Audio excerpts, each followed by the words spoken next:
Part 1. You are going to listen to a telephone conversation between a student and an assistant in a bookshop. First, look at questions 1 to 5.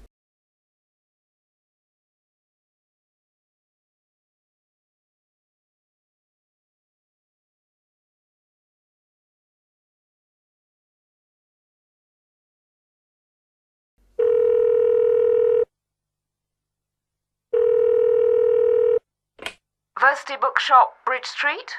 Doris speaking. Can I help you? Is that the University Bookshop? Yes, it is. I'd like to place an order for some books, if I may. Have you got an account with us? No, not yet. I haven't started university yet. I'll be starting in October, but I'll be coming in early to have a look round and to get settled in and wanted to order some books. Right, I see. Would you like to open an account? I don't know. Well, you get a student discount on all book purchases. Oh, how much is that then? 15% for first-year students. 15%? That sounds all right. You just have to make sure that you settle your account at the end of each month. Okay, well, I might as well open one then. I just need to take down some details. Do you want the account to be at your term time address or your home address? They're the same. Right. First of all, can I have your name? Nazreen Kerrigan. Is that K-I... No, I will have to spell it for you. It's K, E for everyone, double R, I, G for go, A, and N for nobody. A, N for nobody. Kerrigan. Yes, that's it. And your address? It's 127A, Adelaide Mansion. Hold on. 117A, No, 127A. Okay, right. And Adelaide, that's A, D, E for everyone, L, A, I, D, and E for everyone. Yes, that's it. Then Mansions. Mansions, right. Compton Street. Right. London. London. And the postcode? SE19. SE19. 7FT. 7 Yes, 7F for Freddie and T for Tommy. FT, right. So let me just check that. 127A, Adelaide Mansions, Compton Street, London, SE19 7FT. That's correct. And are you on the telephone? Yes, it's 0181 797 4882. 797 4882. 4882. Yes, that's it. Before the shop assistant and the customer continue their telephone conversation, look at questions 6 to 10.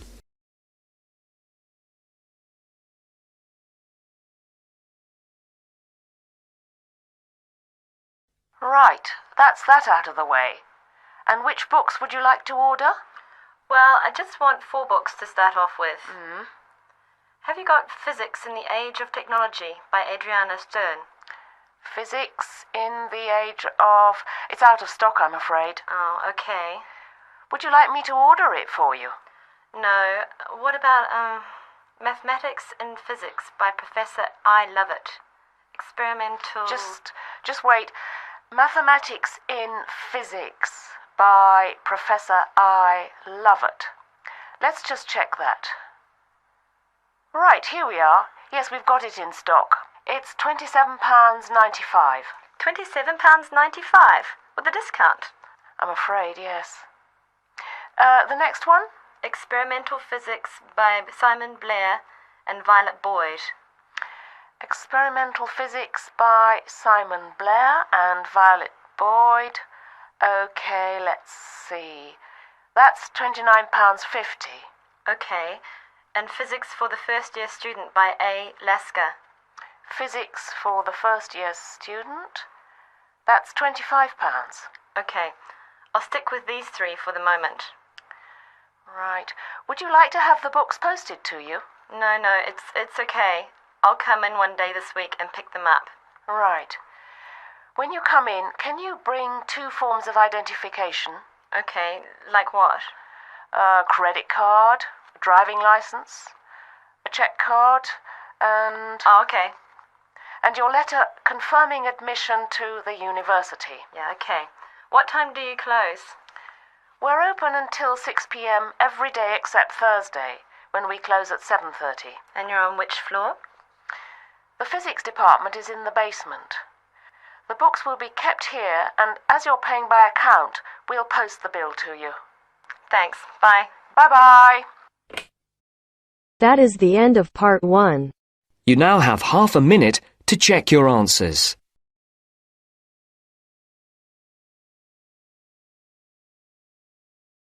Now turns to part 2. Part 2. You are going to hear a talk given by one of the student counsellors at a university. First look at questions 11 to 14.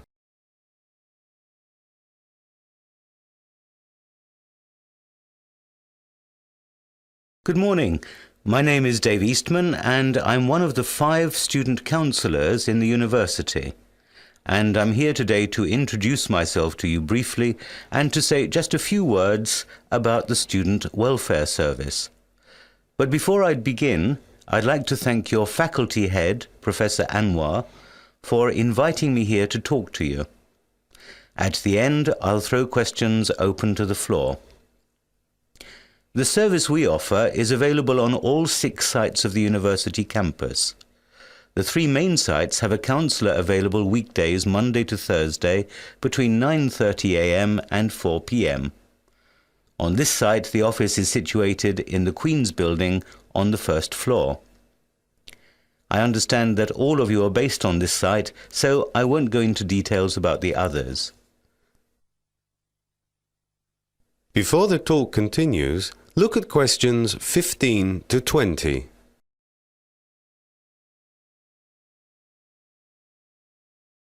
Information about the service and the other offices is contained in this leaflet, which you can pick up practically everywhere on campus. We also run a helpline, which is open after the office is closed. The number for the line is 0345 1607 2390. This number, with all the others, my own included, is contained in the leaflet. Obviously, we would like to make the helpline available 24 hours a day, but the money simply isn't there. So we have to rely on the generosity of volunteers. I can say on average the line is open about 3 hours per evening, most evenings, and roughly 8 hours at weekends. If there is no one to take your call, or in the event of an emergency, there will be a message on the answering machine which will give you other contact numbers. You might be thinking, why not just give us the leaflet and get on with the lecture? Well, the answer to that, as you probably well know, is that people don't always read leaflets. They look at them and say, that's not for me. People contact us for a variety of reasons.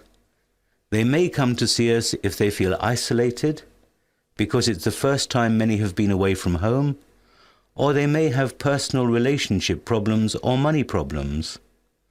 Certain times of the year bring increased pressure to bear on students, the exam time being the main one, and I'm not just talking about finals. Preparing a paper for a tutorial or a seminar can also be a stressful exercise. On occasions like this, we are available to help you. We don't pretend that we have an answer for every problem, but we can try and help. And if we can't, we can usually refer you to someone who can. I would also like to take this opportunity to ask for volunteers for our advice helpline. You don't need any previous experience, and because you're newcomers to the university, it does not mean that you do not have anything to offer. We provide training and support for all volunteers, so if you'd like to get involved, see me at the end of this session. I'd like to thank you for listening, and now it's your chance to ask some questions. Yes, the gentleman in the 3rd row in the red t-shirt. That is the end of part 2. You now have half a minute to check your answers. Now turns to part 3. Part 3. You will hear two geography students talking. An older student, called Howard, is giving advice to a younger student, called Joanne, on writing her dissertation. First, you have some time to look at questions 21 to 24.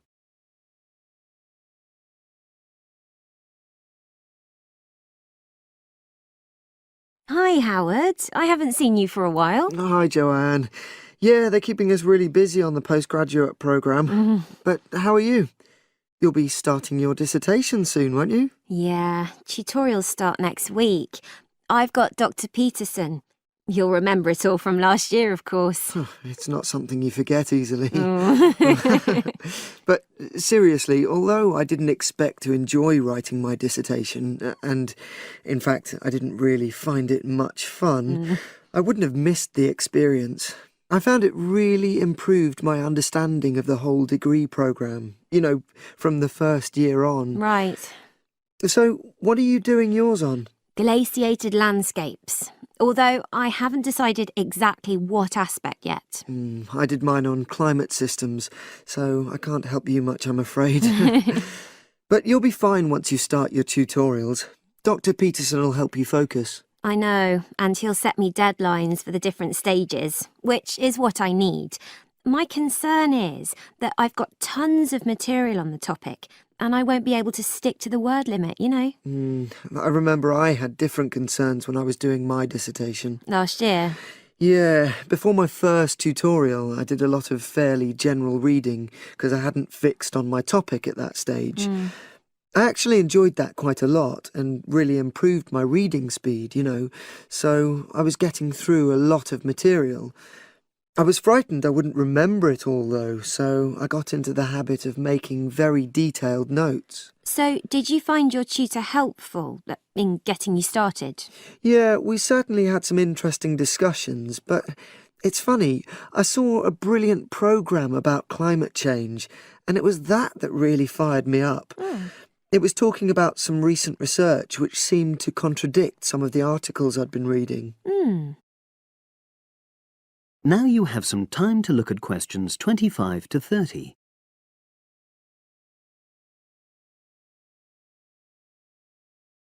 So you say your tutorials start next week? Yeah. Well, the first month's crucial. You've got to meet your tutor and decide on your focus, but don't become too dependent on him. You know, don't see him every week, only when you want to check something. Right. Once you've got the focus, you've got to get reading. It's helpful to look through the bibliographies for all the course modules relating to your topic, and get hold of any books you think you'll need. I haven't got much money. I mean, get the books from the library, far better. And I suppose I should prepare a detailed outline of the chapters? Yeah, absolutely. But don't feel you have to follow it slavishly. It's meant to be flexible. OK. Now, I'm someone who likes to get writing quickly. I can't just sit and read for a month. Not like me, then. But if that's what suits you, you know, your natural approach, then you really ought to start immediately and write the first chapter. Right. Now, Joanne, about the library, it's worthwhile getting on good terms with the staff. They aren't always helpful with undergraduates. I suppose they focus on postgrads more. Maybe. But show them you're serious about wanting to do good work. And what if I can't find what I need? Well, there's interlibrary loans. Borrowing books from other libraries, but I've heard it isn't all that reliable. You're right, but you probably won't need it anyway. Be positive. The library is likely to have most things you need. And during the dissertation writing period, you can take out 15 instead of the usual 10 books. Should I look at previous year's dissertations? You can do. But I won't know which are the good ones. The library only keeps the best, and the staff can advise you. Are they willing to do that? Oh, yeah. And I'm worried about getting journal articles from the electronic library. Well, have you tried to find any yet? No. Well, you should. It's really straightforward. That's obviously something I'll have to look into. Dr. Peterson will help. Yeah, I know I can go to him if I have any worries. Except he will be away in the second month. It's the holidays. You should ask him what to do while he's away. Gosh, yeah.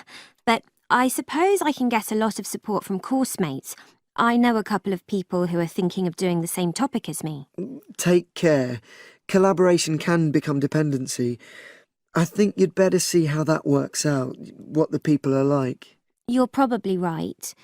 About other reading, I suppose Dr. Peterson will recommend plenty of good articles to get me started. One thing I'd find out is what his attitude is to internet sources. Surely not in this day and age. I'd better get that sorted out right at the beginning. I would if I were you. And I've also got some questions about the research sections. How much time I should spend explaining the process? Well, I think that's up to you. You can see how it develops as you're writing. OK. It's the same with things like time management. That's something a tutor can't really help you with. I agree. So, is there anything else you need me to go over? That is the end of part 3. You now have half a minute to check your answers.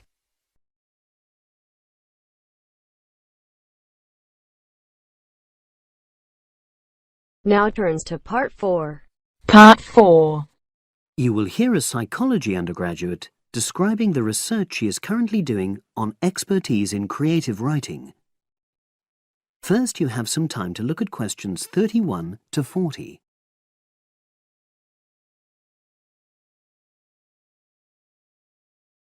For my short presentation today, I'm going to summarise the work I've done so far on my research project to explore expertise in creative writing. Essentially, I'll share with you the process I underwent to gather my interim findings. First of all, I should give a little relevant background information about myself. Before I started my current degree course in cognitive psychology, I studied English literature, and as you can imagine, this meant I spent a great deal of time thinking about the notion of creativity and what makes people develop into successful writers. However, the idea for this research project came from a very specific source. I became fascinated with the idea of what makes an expert creative writer when I read a well-known 20th century writer's autobiography. I won't say which one at this stage, because I think that might prejudice your interpretation. Anyway, this got me thinking about the different routes to expertise. Specifically, I wondered why some people become experts at things whilst others fail to do so, in spite of the fact that they may be equally gifted and work equally hard.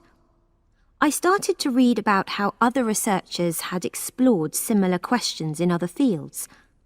I began to see a pattern that those studies which involved research in a lab were too controlled for my purposes, and I decided to avoid reading them. I was quite surprised to find that the clearest guidance for my topic came from investigations into what I call practical skills, such as hairdressing or waiting tables. Most of these studies tended to use a similar set of procedures, which I eventually adopted for my own project.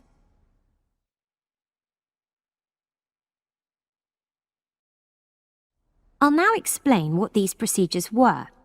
I decided to compare what inexperienced writers do with what experienced writers do. In order to investigate this, I looked for 4 people whom I regarded as real novices in this field, which proved easy, perhaps unsurprisingly.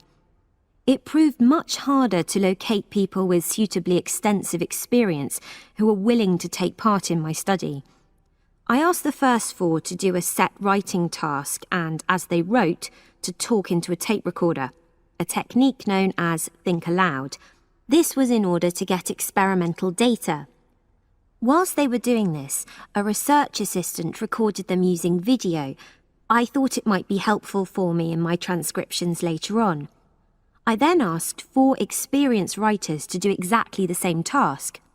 After this, I made a comparison between the 2 sets of data, and this helped me to produce a framework for analysis. In particular, I identified 5 major stages which all creative writers seem to go through when generating this genre of text. I think it was fairly effective, but still needs some work, so I intend to tighten this up later for use with subsequent datasets. I then wanted to see whether experienced writers were actually producing the better pieces of writing. So I asked an editor, an expert in reviewing creative writing, to decide which were the best pieces of writing. This person put the 8 pieces of work in order of quality, in rank order, and using his evaluations, I was then able to work out which sequence of the 5 stages seemed to lead to the best quality writing. Now, my findings are by no means conclusive at this point. I still have a long way to go, but if any of you have any questions, I'd be happy to answer them and go. That is the end of part 4. You now have half a minute to check your answers.